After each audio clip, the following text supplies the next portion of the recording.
ABC 10 News at 5 starts right now. And we start with outrage over what some are calling a racist act, marring what should have been a joyous high school basketball game. The new developments after Coronado fans tossed tortillas at Latino players from Escondido. A devastating decision for businesses in the South Bay. The impact after the Biden administration extended the closure of the border with Mexico. Plus, it is the look of disappointment at a Padres game going viral. We're going to speak with that young child on the response from her favorite player after he was ejected from a game this weekend. ABC 10 News at 5 starts now. An investigation is now underway after what some are calling a racist act during a high school basketball game. Supporters of Coronado High School, they were seen throwing tortillas at Glen High's players. A majority of those players are Latino. Good evening. I'm Steve Atkinson. And I'm Lindsay Pena. ABC 10 News reporter Mimi Alcala has new developments into possible consequences and what those involved say happened. It was disrespectful. It was foul. The CIF is looking into what happened Saturday night that led to this. Tortillas hurled at Glen High basketball players from the Coronado side after Coronado won a state championship game. In a statement writing in part, the CIF prohibits discrimination or any acts that are disrespectful or demeaning toward a member's school, student athlete, or school community. The incident is under review, and the CIF is working with both high schools to determine what needs to happen next. Glen head coach Chris Featherly says before those tortillas were tossed, things got heated when he says Coronado's head coach started being disrespectful by yelling this at him. Get your kids and go the home, losers. That coach has not responded to our request for comment, but posted to Twitter after the game, writing in part, "Unfortunately, a community member brought tortillas and distributed them, which was unacceptable and racist in nature.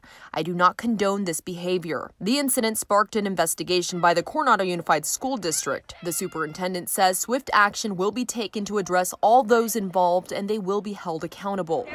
Some have said tortilla tossing is a tradition for some schools like Texas Tech, but Featherly tells me he's never seen that here. We played them in the CAF championship and they beat us. And I didn't see tortillas thrown in. To have those tortillas thrown in because they knew they were playing us again and we're primarily a Hispanic, Latino, not just school district, but a community, it was disappointing. Mimi Alcala, ABC 10 News.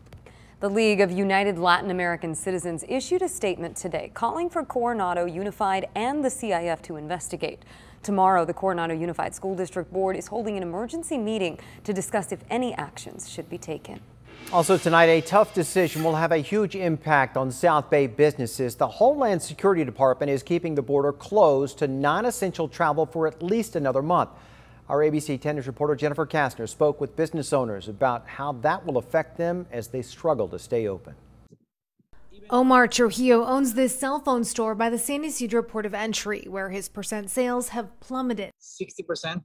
He's bracing for more pain after the Department of Homeland Security tweeted out Sunday night that to reduce the spread of COVID-19, the United States is extending restrictions on non-essential travel at our land and ferry crossings with Canada and Mexico through July 21st. We're just barely making it, trying to survive for when they reopen. The businesses that are on San Ysidro Boulevard, 95% of their clientele come from Mexico. Jason Wells with the San Ysidro Chamber of Commerce told ABC 10 News Monday that $650 million in sales for border businesses have been lost since the crossing was first closed to non-essential travel back in March of 2020. Last week, Baja started administering some of the 1.3 million Johnson & Johnson vaccines donated to the country by the U.S. in an effort to speed up the reopening of the border, where Wells says there's also been significant job loss.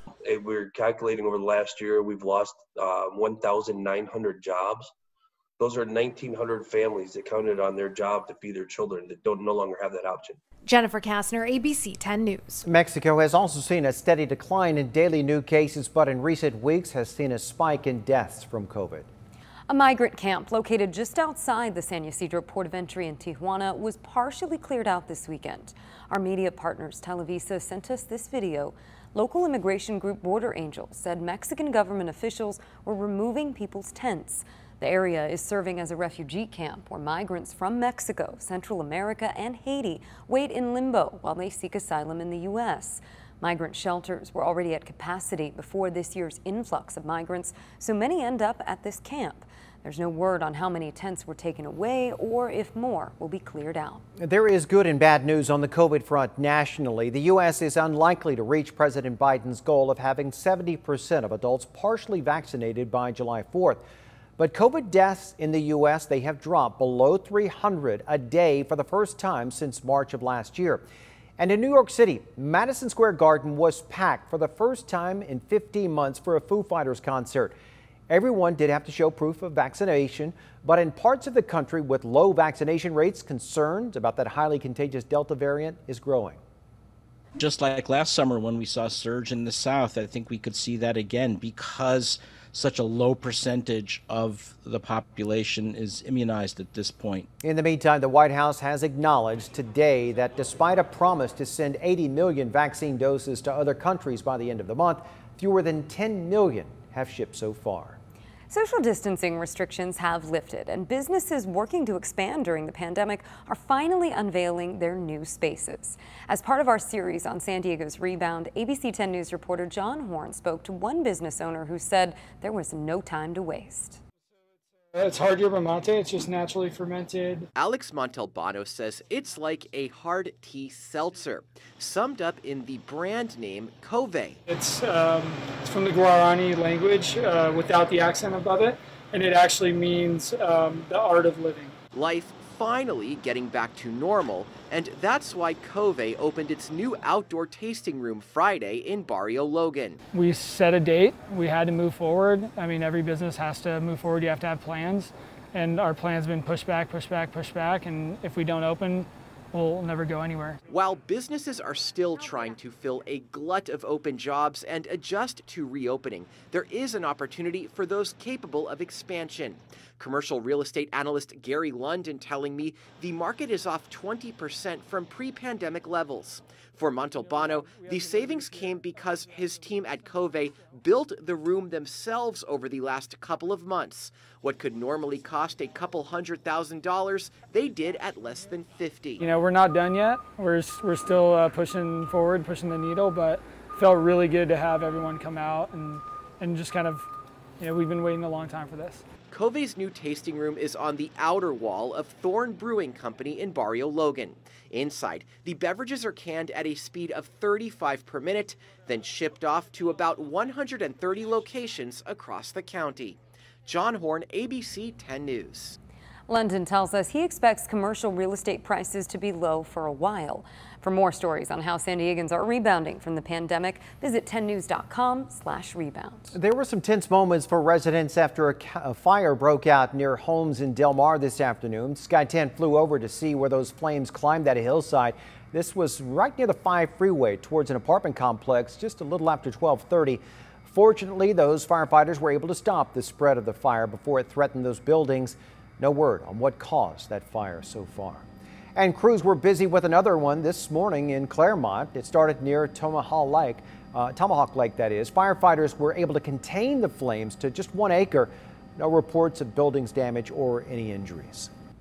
Melissa Masiha is tracking the weather conditions for us and joins us. Melissa, it doesn't seem like we're going to see any relief really anytime soon.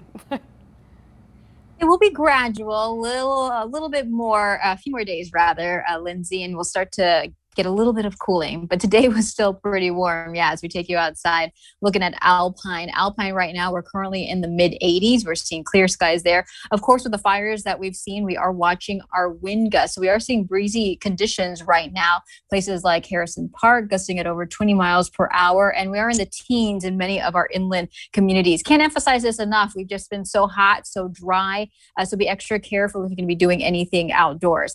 Hey, there's some cloud cover in La Jolla helping to keep things cool. At least it's 67 degrees right now in La Jolla. And I know it doesn't feel like we're going to have any relief, but I promise there is going to be some cooling here over the next couple of days. We'll take a look at that in your extended 7-day forecast. Mel, look forward to it. Thank you. The city of San Diego officially has its next budget. Mayor Tom Gloria signed the $4.6 billion plan today. He calls it Back to Work SD. Gloria faced a roughly $124 million deficit when he took office back in December. He says this new budget sets San Diego on a fiscally responsible path to get out of that deficit and invest in neighborhood services and workers. The budget focuses on several issues, including getting San Diegans back to work, infrastructure, homelessness, police reform, climate change, and helping children and families. And tomorrow, the Senate will take up a voting rights bill that Democrats say is critical to protecting the rights of millions of Americans all across the country. ABC's Elizabeth Schulze shows us why compromise that had been reached may now fail to pass. The stage is set in the Senate for a showdown over voting rights. Democrats insist now's the time to pass a sweeping election reform bill, pointing to new laws passed by more than a dozen Republican-led states increasing restrictions on voting rights. Republican state legislatures are conducting the most sweeping attack on the right to vote since the beginning of Jim Crow. In March, the House passed the far-reaching For the People Act, which would take steps like expanding absentee and early voting, limiting partisan gerrymandering, and reforming campaign finance laws. Last week, West Virginia moderate Democrat Senator Joe Manchin proposed a narrower compromise on the bill. Progressive voting rights activist Stacey Abrams throwing her support behind his effort last week on CNN. What Senator Manchin is putting forward are some basic building blocks that we need to ensure that democracy is accessible no matter your geography. But Republicans now appear prepared to block the bill altogether. It became the Stacey Abrams substitute, not the Joe Manchin substitute. White House Press Secretary Jen Psaki acknowledging the bill likely won't secure the 10 GOP votes it needs to pass, reigniting the debate about eliminating the filibuster, which requires 60 votes for most legislation to pass in the Senate. If the vote is unsuccessful tomorrow, we suspect it will prompt a new conversation about the path forward. Now, a growing number of Democrats are calling to change the rules of the filibuster. Under the current 60-vote requirement, Republicans were also able to block the passage of a bill that would have created an independent commission to investigate the January 6th Capitol attack. Elizabeth Schulze, ABC News, Washington.